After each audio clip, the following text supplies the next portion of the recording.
Welcome back to another episode of The Young and Thoughtful. And today we are going to be talking about how badly I used to simp after this one particular girl back in high school. And a lot of my close friends know about the story, especially some of them, a majority of them in high school too. But, taking the time machine back into high school freshman year, without further ado, to start the story. I remember, go to church every Sunday with my family, right? And basically, one Sunday in particular, I noticed somebody new was across from me. And I remember it was this Latin girl, and she was so gorgeous to me, man. She was so gorgeous. And one thing about me that a lot of my friends, well, not a lot of my friends, but like I think a lot of my friends have peeped about me with like some of the girls I've talked to in the past, is that I really do like hair. I really, really love beautiful women with amazing hair. I really do like that. And this girl in particular, she had long, dark brown, curly hair with blonde highlights. I can remember it like it was yesterday, man. I literally thought in my mind, I'm like, okay, that's gonna be the woman I marry. Yeah, that's gonna be the woman I marry for sure. Like in my head, I've already went to the wedding, had kids, everything like that, right? But I literally came to Kansas because like right after seeing her, I was like, yep. If I see her every Sunday, it's gonna be very, very, very easy to get up, really, really early for church. So, anyways, after a couple months went by. Because I never cold approach a girl. Like I've never cold approach a girl, during that time period and stuff like that. And, I think during that time period, I actually found out that one of my AAU teammates, I don't know how we even came to talk about her, but like one of my AAU teammates actually went to the same school as her, right? And I was like, oh, you know that person? He was like, yeah.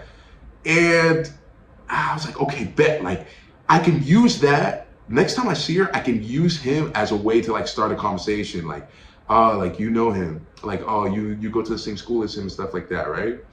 And so I remember there was one Sunday in particular, the first time I talked to her, I was like, oh, okay, like, hi, like, I was like, oh, do you go to this school? And then she was like, yeah.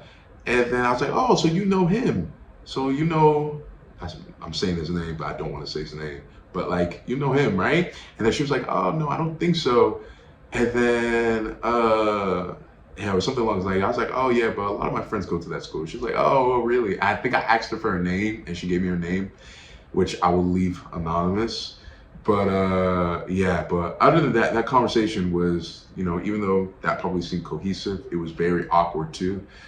But anyways, I got her name, which was good enough for me because after that, like a week later, I went on full FBI mode and found her Instagram. And I followed her, everything like that. And then I was like, you know what? I'm going to muscle up the courage, in fact, to DM her. Yeah, that's what I'm going to do. I'm going to DM her. I don't know where that logic even came from, but yeah, I said I was going to DM her. And basically, what had happened was I shot her to DM, right? I just said her like, hey, this is the guy from church. I shot her to DM. And basically, it took her, I would say, about like 3 weeks in order to reply back to me. And guess what I did between those 3 weeks? And this is where the sad part starts to come in. I reset the message. I reset the DM probably 20 times. Yeah, I resent it about 20 times. You know what I also did too? Gosh, I went under one of her posts, went in the comment section and said this, hey, check DM. Man. So anyway, she finally responds after weeks. And she says, hey, and I remember when she texted me back. I remember when she Instagram DM'd me back because I was in Baltimore. For Thanksgiving break. And I was so excited. I thought I won the lottery during that time, right? So I was like, okay, bet. She texted me back. All right, I'm gonna hit her with another message. And during this time, I didn't even know how to even text her. somebody. So I just said, okay, what to do? Like, WYD. Uh, and she left me on delivered again. So, I resent that message probably 20 times again, right? I'm probably exaggerating with the 20 times, but it was definitely more than like 8 times. I don't know that. 5 to 8 times, it's definitely more than that, right? So I was like, okay, she's not responding now. It's been a week. She hasn't responded to my WYD. I bet. You know what I'm gonna do? I'm gonna go the Disney route, and I'm going to pour my heart out to this girl. I'm gonna be honest with her. Yeah. So I sent her the DM. So I unsend my WYD, and I was just like, hey, look, I feel like you're a really nice person. Something along those lines. I feel like you're a really nice person or a really cool person. I would love to I would love to hang out with you. Stuff like that, all right? And do you know what happened? She left me on scene. She finally opened it. After weeks of unsending that WYD message. Unsending, resending to get her attention, because it didn't peep to me like you could still read messages on delivered. You know what I mean? I just think, she would read the message. Basically what I'm trying to say is that I didn't think that she saw the message, so I kept on resending it, right? But obviously, we know she probably did. She probably just got annoyed. But anyways, I sent that message. And then she finally left me on scene. She probably just be like, I'm enough with this dude. Let me just leave him on scene.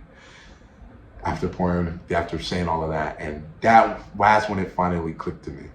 I was like, okay, this girl for sure doesn't want me. But anyways, there is a part 2 to the story. There is actually a deep part 2 of the story. I wish it stopped there because that's embarrassing, but there is actually a part 2 of this story, and it gets worse. But anyways, what's the moral or what's the lesson learned from the story that I just told you? But I think the lesson learned is know your worth and value and respect yourself, man. And it not only goes with girls and guys and dating scene and all of that, but all of those romantic things, but it goes in all aspects, whether it be with work or whether it be with different people, whether it be with opportunities that may come, whether it be with family. It is so important that you just respect yourself, man, and know yourself, man, or know your value, know your worth, man, and respect that. Because at the end of the day, no person is worth chasing like that. Doing all of those DMs, resending this and that. Why would you even want a person that doesn't want to be with you? Why? Why would you want that person? You know what I mean? Because at the end of the day, if you're really chasing someone, guess what? If you're really chasing someone or something, you're probably pedestalizing it. You're probably idolizing it, which is not fair to that person too, by the way. They're a human being. They're not an idol. And basically from that, and when you just idolize that person, you think they're bigger than the earth, you start to compromise yourself. You're like, I know this is probably out of my character, but let me still do it. But when you do that, you just disrespect yourself, mate. You just disrespect yourself. And it's not worth it, because a person that really likes you, you don't have to do all of that. You don't have to do all of that. A person that actually likes you will like when you respect yourself. Yeah, they will like when you respect yourself.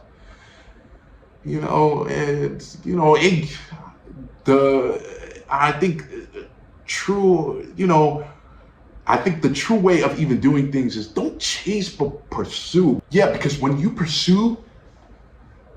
come with the attitude, when you pursue something, you come with the attitude of, you know what? I know my value.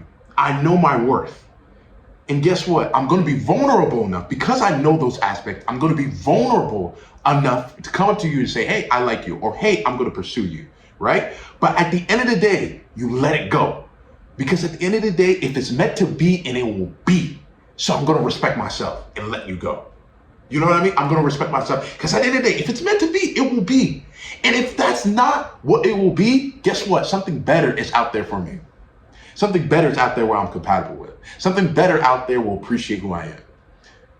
it's not worth the chase, man. It's not worth the chase because I think we all know the famous saying of the more you chase after something, the more it gets away. That's the truth.